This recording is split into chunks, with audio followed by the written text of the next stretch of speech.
Good morning, everyone. Can everyone hear me? Well, I wanted to say welcome to the races.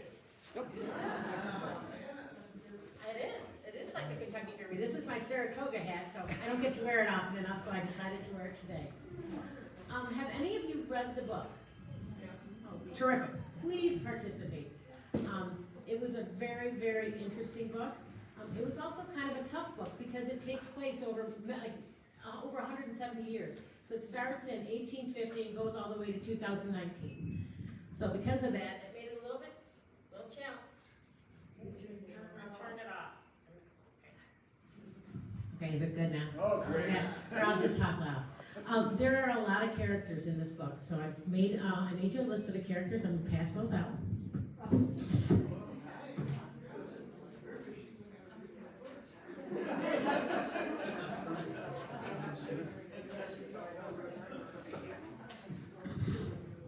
I'm not too good with the microphones. I'm hoping we're still on. So do you all know about the horse races and the track? Do we have anybody from the track in this crowd? Because we got one right up the street. Anybody know anything about the horses up at Finger Lakes? Were you an owner? Not anymore. Okay, me either. Retired. Me too. They call it the sport of kings for a reason, because it's expensive. And don't let anyone kid you, it's a fun day, but it's a business. So tell me when everything's passed out.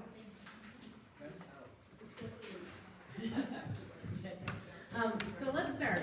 A discarded painting, Skeleton in the Closet, the greatest racehorse in American history. Let's talk about Horse by Geraldine Brooks. So I'm glad a lot of you have read it. It's a remarkable story. It's about the legendary racehorse Lexington. Initially in the book, he's called Darley.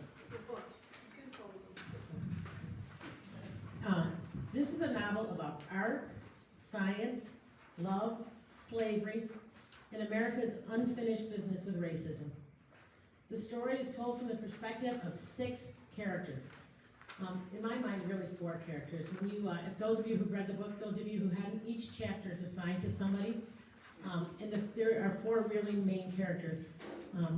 By far the most compelling is the narrative of Jared. He's an enslaved boy in Kentucky who Brooks describes as being slow to master human speech.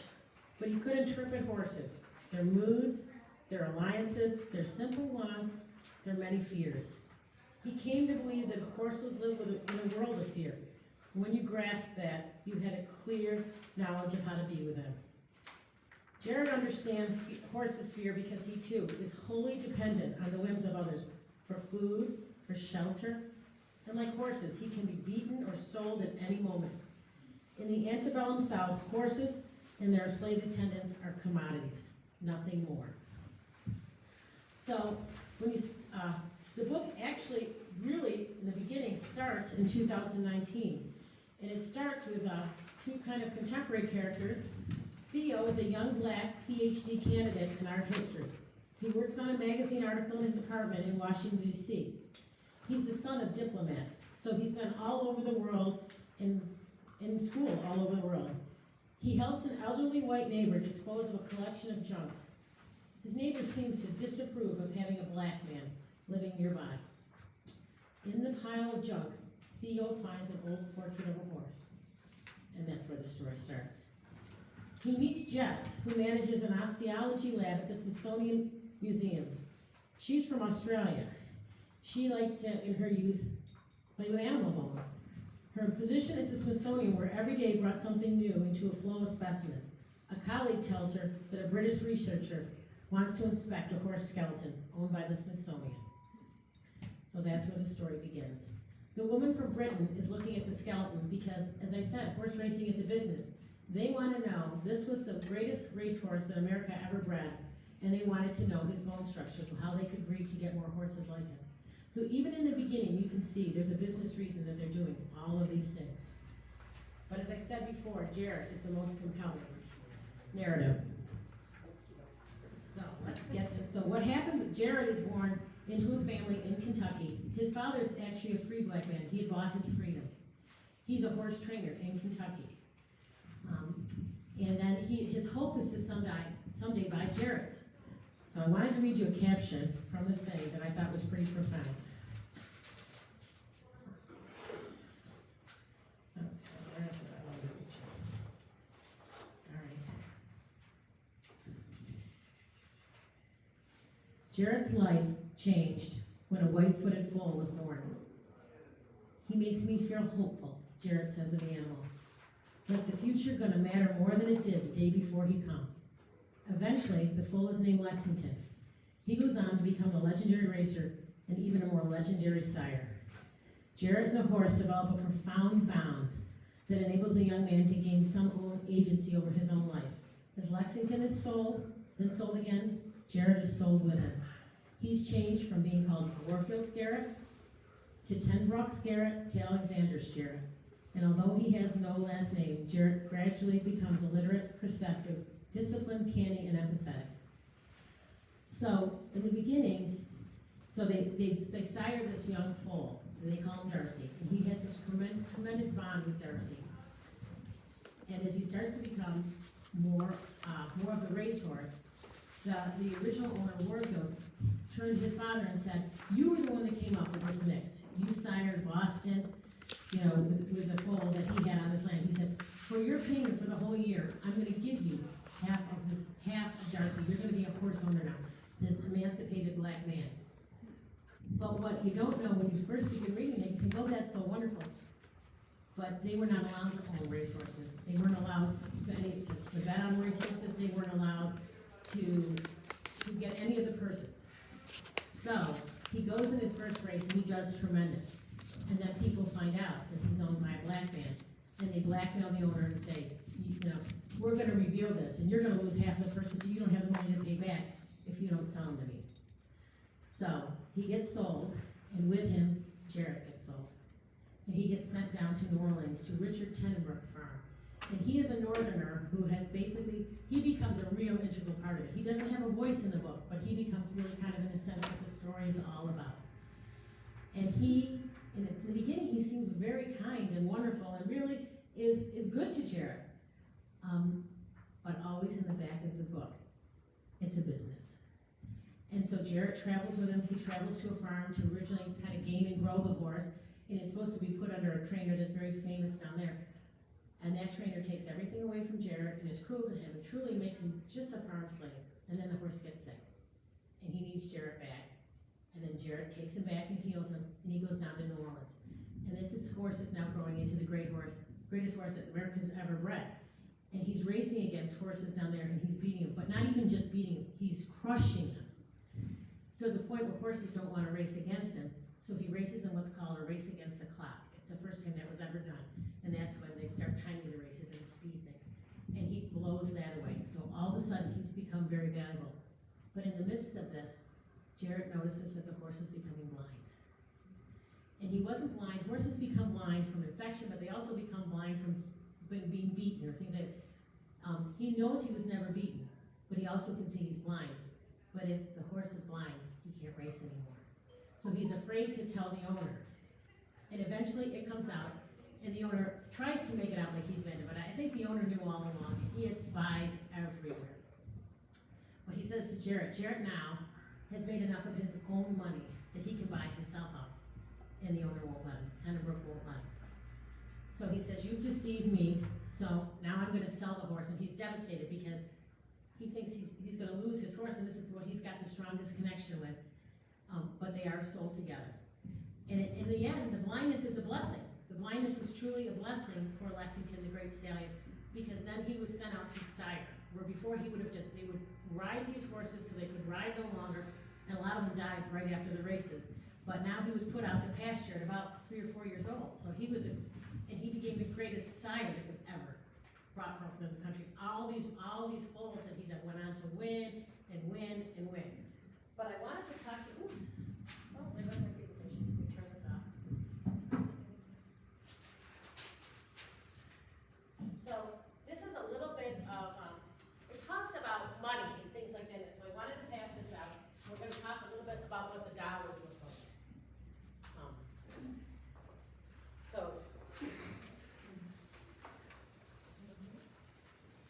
There should be plenty here. I need more.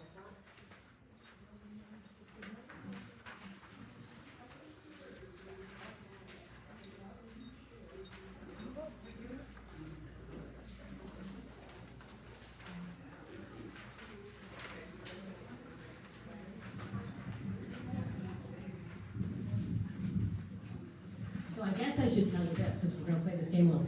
After the very first race, that, when Jarrett won, Tenebrook, his owner, said to him, I will give you $50.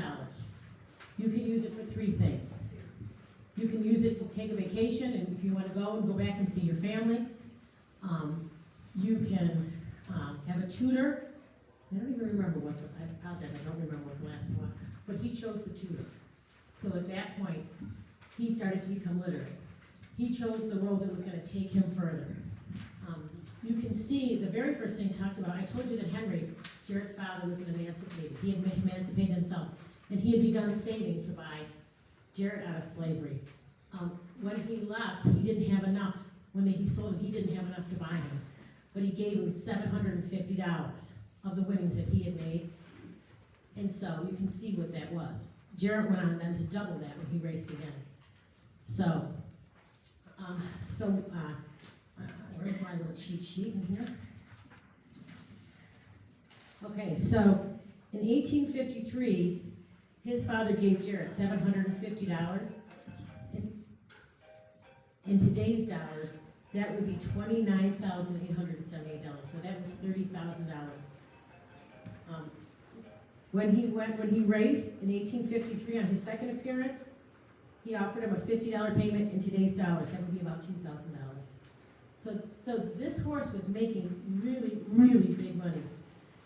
Now, there was an entry fee where they called it, they called him Lexington because he was originally from Kentucky, and they were having a race of the states. So each state was allowed to send a racehorse. So that was Kentucky's entrance. To enter that race, it was $5,000 back in 1854. In today's dollars, that'd be $182,000 just to enter the race. Whoa. Okay, the horse that I owned ran up at Finger Lakes. It didn't cost that. Not even close. And then finally in 1856, when Tenbrook realized that the horse had gone blind, and he sold him out as a stud, he sold him for $15,000. That's $541,000. It's over $500,000 he sold that horse for in 1856. So I think when we look at this, it really is, it's a business. The good thing for Lexington, the good thing for Jarrett is he was sold to a breeder from England called Alexander, and he was in Kentucky, and his thought was to come, he immigrated to America, and he wanted to become the greatest breeder of everything, of sheep, of horses, of anything. So he really wanted to keep everything healthy and good, and that's why he went on to become the greatest horse sire. He studied all these famous racehorses that have come to be because he was kept healthy. Slavery was still going on at this time, and there was a painter that Jarrett had befriended from his very early days that would go around and they would paint the horses because that was how then you would advertise them and you would sell them because photography wasn't a thing at the time. And so he happened to come upon Jarrett at Alexander's and he wanted him to join the Union Army. He said, if you join the Union Army, you'll be emancipated. If you serve, you will be emancipated. And Jarrett had a really interesting quote that I wanted to talk to you about. I got my paraphernalia. Let's see.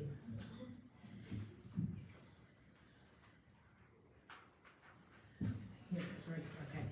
He said, why don't you want to join? Why don't you want to join the army? He said, want to be free? Of course I do, but a soldier ain't free.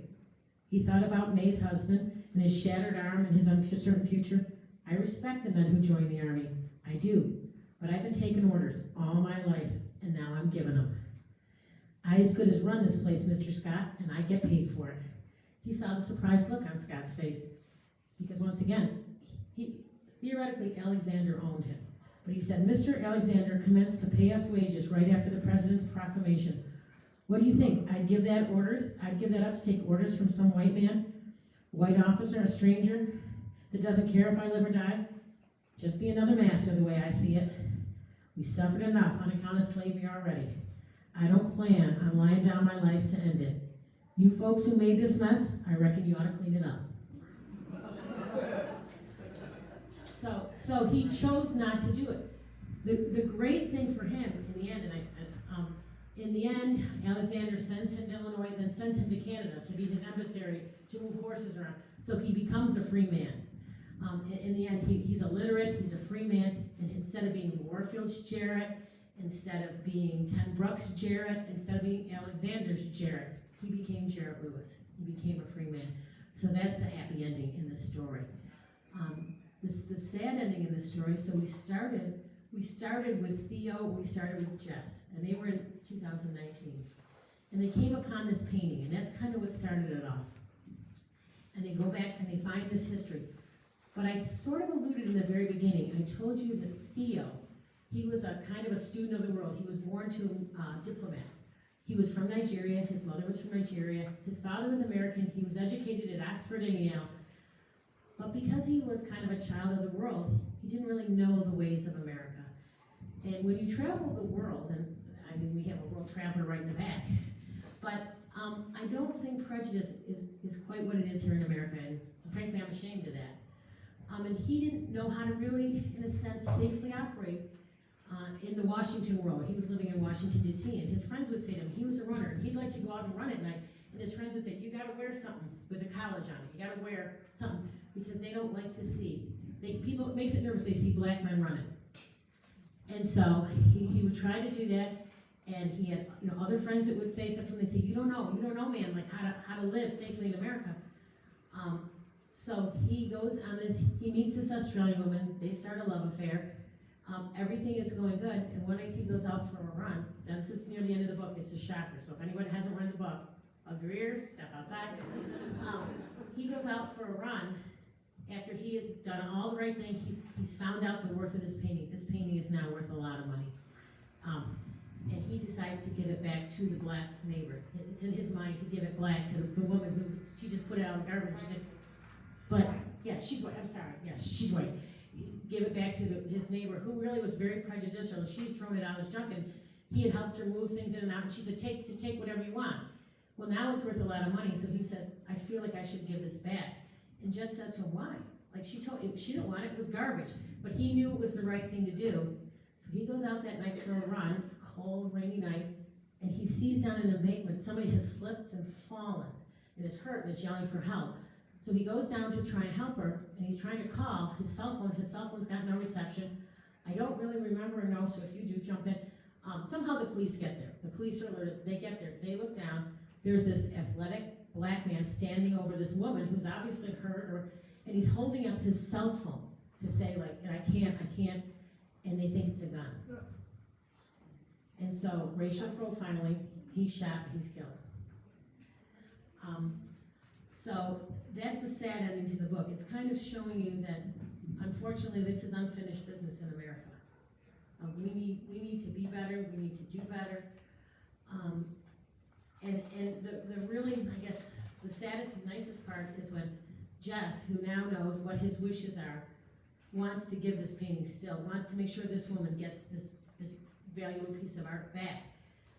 And when she does, the woman does the right thing, and she donates it to the I don't know if it was the Smithsonian or the in Kentucky, the horse museum, but she says she wants it under his name, that he was the one that did it. So the book it's not an easy read because it's jumping back and forth from different time periods. There's a lot of different characters. There's a really profound message in the book. It's deep. We need to read it, we need to embody it, we need to do better. Does anyone have any questions or comments or anything about the story? Was there any mention in the book that some of this blindness could have been genetic? So they looked at it, and so they're going by like skull fragments and things like that, and they're doing testing, and they didn't feel it was genetic. They felt it was to do with a tooth, so it was a tooth infection, and somehow it disfigured the bone. And when there's all that inflammation in there, that caused the problem in one eye, but because of the inflammation, it damaged the other eye. So they did not feel it was genetic, and it didn't seem to carry on to any of his foals either. Don't you think that the horse became what he was because of this kid, this Jarrett had from the very beginning in his training with this horse? You know, he did special things with him all the way up to when he was teeny tiny all the way up. So the answer is, it's the age-old question: is it nature or is it nurture? And I think it's both. Like I think when they're looking at genetically, that's what they're looking at to see what did he have genetically just from the genes that made him, and the way his run was, he had this long, powerful stride, and he seemed to have a well of strength that he would tap into, that when other horses would tire, he would carry forward. But did he build his heart? Like in the truest sense of the word, absolutely. And when he became blind, Jarrett, we could sense that he was having trouble seeing, so he developed a special language, and it was that power of trust. But you always have to remember, it wasn't Jarrett that was riding him in the races. He was riding as a trainer, but he wasn't riding him in the actual races. And so whatever he did carried over to the race, and it kind of, you were a good lead-in, because if I can find my other quote, because I have my little spillage up here. There was a great quote from the jockey. Where did I put that? I had too many notes. I was writing all time. So he had a number of jockeys, but the very famous one, his name was Gilpatrick, and he was an Irish jockey, and he rode him. And this is a quote from him, and he said, let's see, Lexington. He goes. I have raced against talented black jockeys all my career, and ridden winners trained by black horsemen. Any notion about natural inferiority had long ago been rasped away by the evidence of his own experience. He knew that Jarrett's gift for the horse was prodigious. So the jockey who rode him felt that he really did something. So he definitely did something, but there was also genetics that helped with it. Did they check the size of his heart like they did with Secretariat? They didn't talk about it in the book, so that'd be a Google search for you. Yeah. Well, they couldn't because the. Oh, he was dead. She's right. It was a skeleton. It was a skeleton. There's the right answer. He was a skeleton. It was only a skeleton. So, It wasn't the horse himself. no. So what had happened, like in the very beginning of the story, somebody over in Britain had said, this is still all this. This is a business.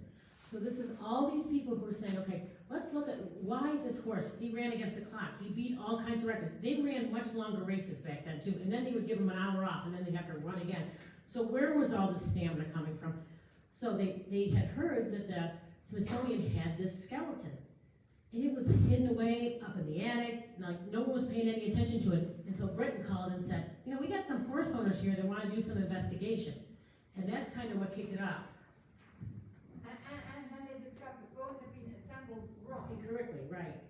due to the painting. From the painting, you Right. can see the bones had not been properly assembled. Right.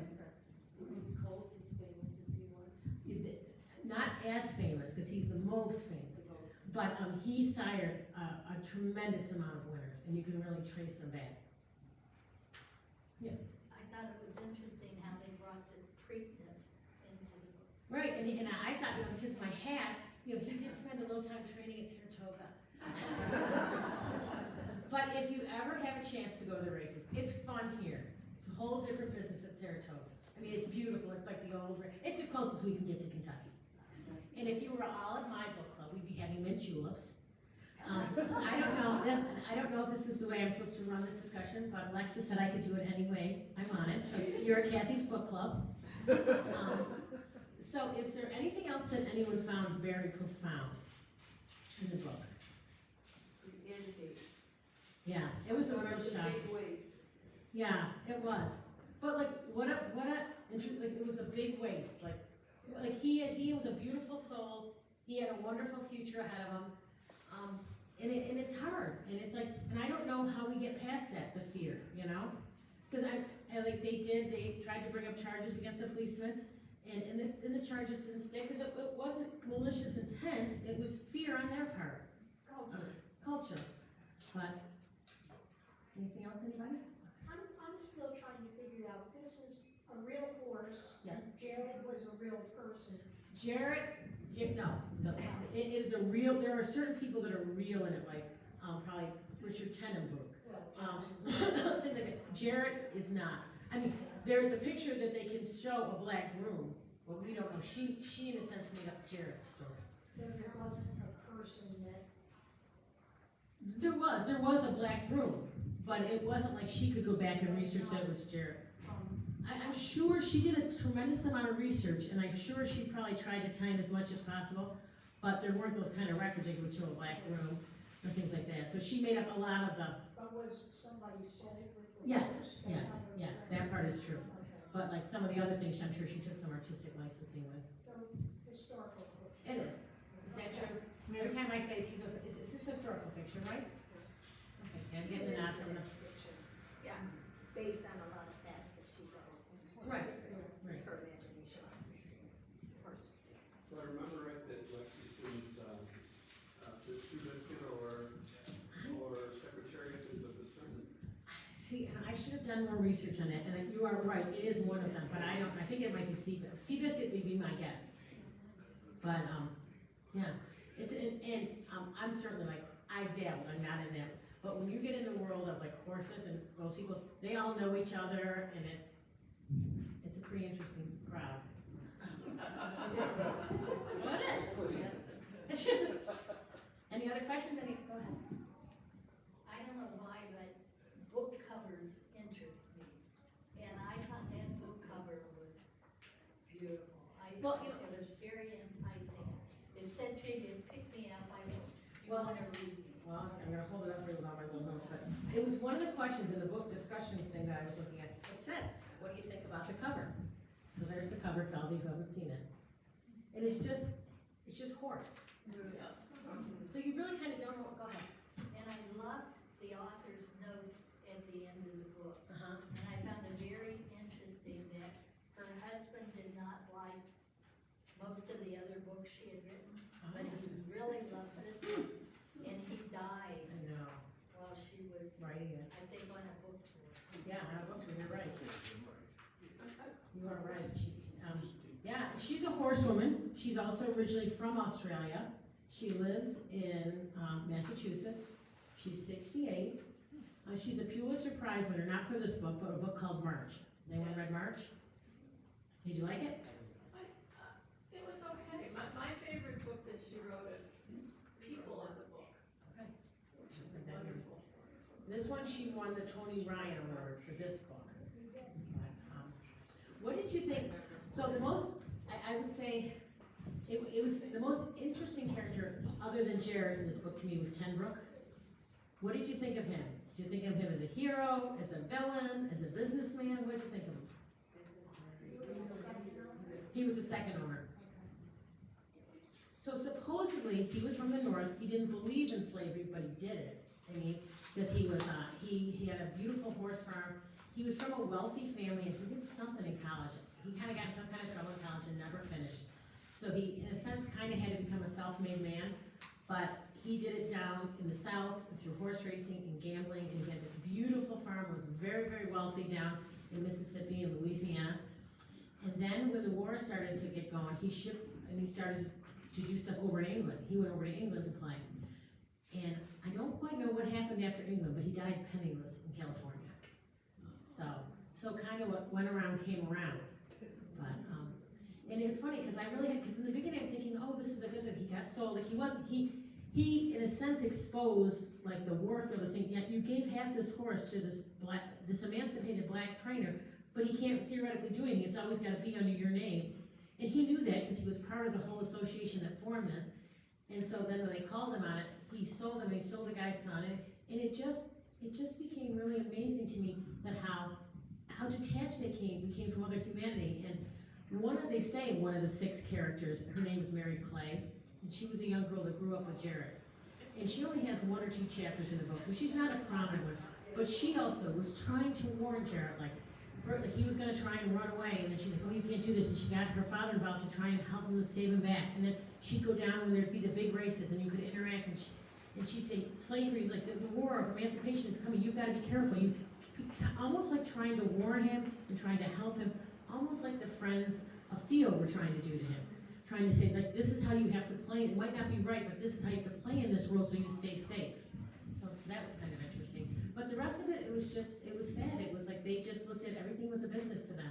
And I think Tenbrook, I guess I would say, was an evil businessman, but he was a businessman. He wasn't particularly malicious. He just was always out for himself. But yet he did support him Yeah.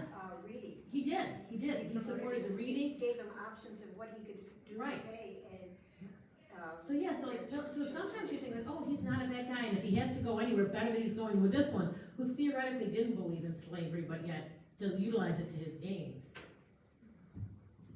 Anything else? Do I have to talk to one? No. No. If there's any more questions that Is there any anyone more has. questions? Where did you buy your hat? Well, I can't remember because I've had it in a while, but I would think I bought it in Saratoga probably, right on, it's not Main Street, but it's that strip, Okay. right down Main Street. But, yeah, not borrow from Kentucky Derby. Yeah. Well, thank you everyone for coming. Thank you, Kathy.